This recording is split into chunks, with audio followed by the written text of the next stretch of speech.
of the houses is destroyed. Oh.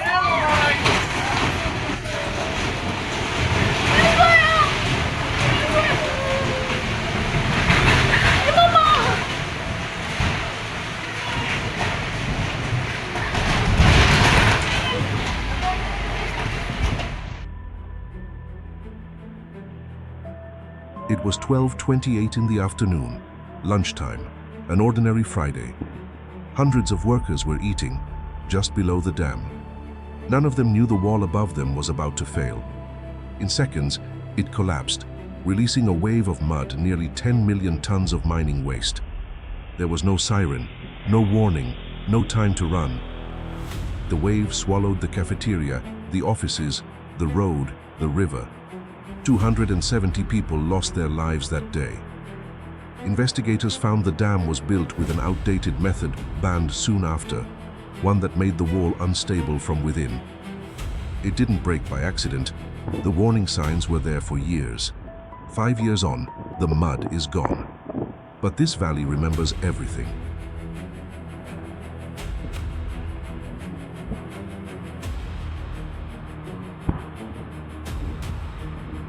The mud moved faster than any person could run, over 80 kilometers an hour. In just minutes, it swept across kilometers of land, tearing through everything in its path. Homes, roads. We like to believe we are in control. We build walls, we pour concrete, we draw lines on maps and call them safe. But nature was here long before us, and it will be here long after we are gone. Every road, every bridge, every home stands on borrowed ground. And in a single moment, the earth can take it all back. This is what happens when we stand in nature's path. It always begins the same way. A quiet morning, an ordinary day. People going to work, children heading to school, life moving at its usual pace. No one looks up. No one senses the danger. Because disaster rarely announces itself. It waits. It builds. Silently. Patiently. And then, without warning, everything changes. It starts with a sound, a low rumble deep in the ground. At first, people think it's thunder, a truck, a distant engine. But the rumble grows, the ground begins to tremble, and then the mountain itself starts to move. Thousands of tons of rock and earth breaking free. Gravity takes over. There is no negotiation, no mercy. What took the earth millions of years to build comes down in seconds. And anything, anyone, standing below, has almost no time to react. Why does the earth give way like this? Often, the answer is water. Heavy rain seeps into the soil, filling the tiny spaces between grains of dirt and rock. The ground grows heavier and weaker, until the friction that once held the slope together simply disappears. Engineers call it saturation. The soil turns almost liquid, and the entire hillside slides. Deforestation makes it worse. Without roots to hold the soil, there is nothing left to anchor the land. It's a warning written in the ground, one we too often ignore.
Water seems gentle, harmless.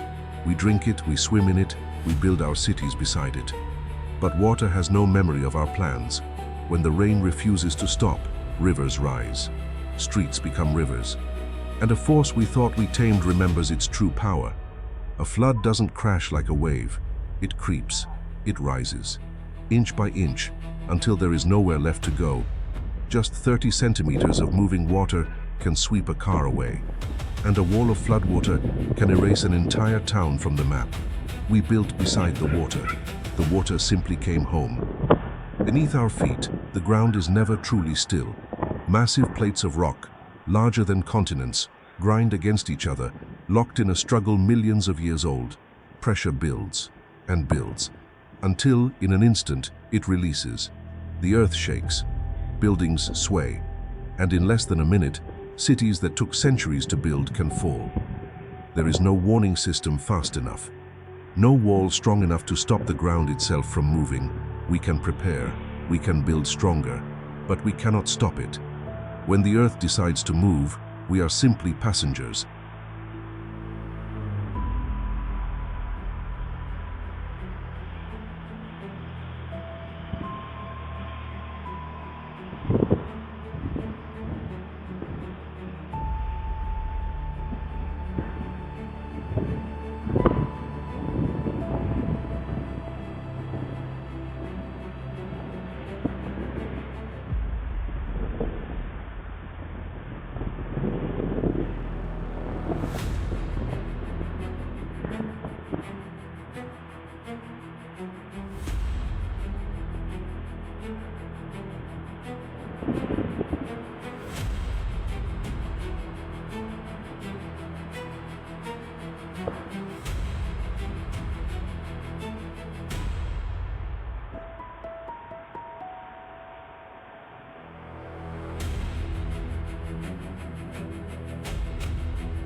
Sometimes the danger isn't only nature, it's what we build to resist it. A dam holds back millions of tons of water or waste, trusting a wall of earth and concrete to never fail. A bridge carries thousands of lives every day, resting on supports we assume will always hold. But every structure has a limit, and time, water, and pressure never stop testing it. When that limit is crossed, the failure is sudden, total. And the same force we try to control turns against everything in its path. Nature always collects what it is owed. The sky can turn from blue to black in minutes. The wind, invisible, silent, gathers into something monstrous. A tornado can lift a roof like paper, throw a car like a toy, and carve a path of destruction miles long. Winds over 300 kilometers an hour tear apart everything they touch. There is no reasoning with a storm, no shelter it cannot find. We watch the clouds, we track the warnings, but when the funnel touches down, all we can do is take cover and hope. The same sky that gives us rain and life can, in an instant, take everything away. Fire is one of nature's oldest forces and one of its most merciless. A single spark, dry wind, and thirsty land is all it takes. A wildfire can move faster than a person can run, leaping across roads, rivers, and everything we build to stop it. And deep beneath some mountains, an even older fire waits. When a volcano wakes, it reminds us that the ground we trust is only a thin crust over something vast and burning.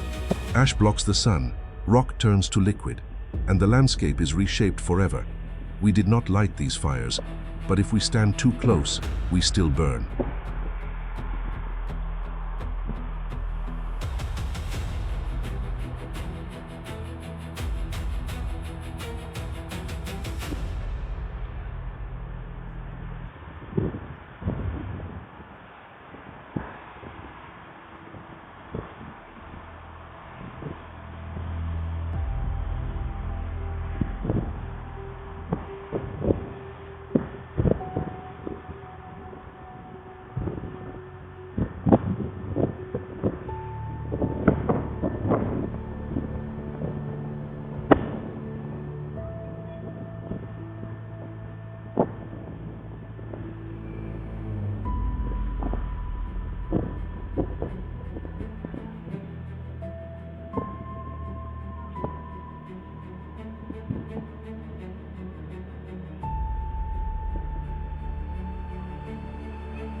Behind every disaster, there are names.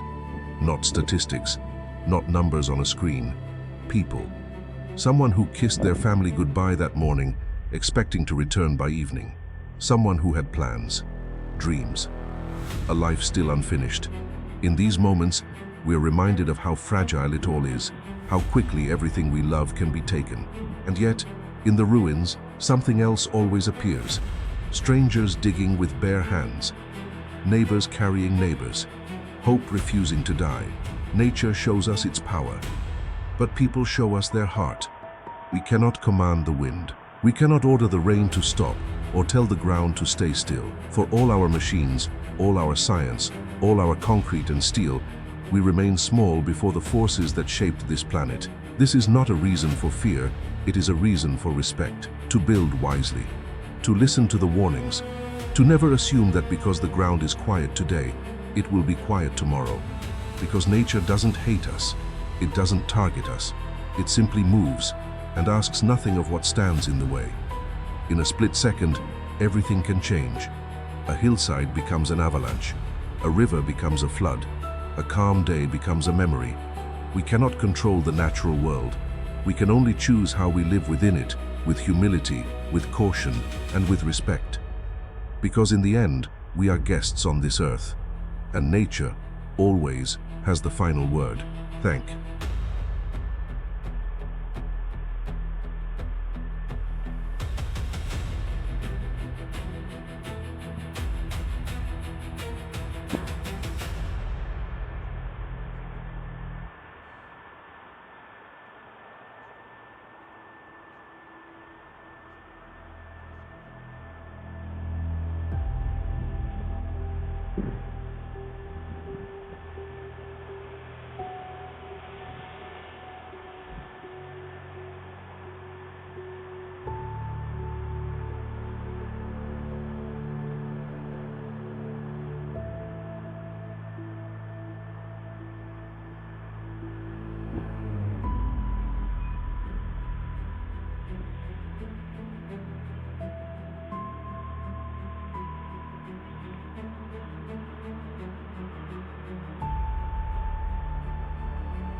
the event on their phones.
마우스 봐요. 아파. It's estimated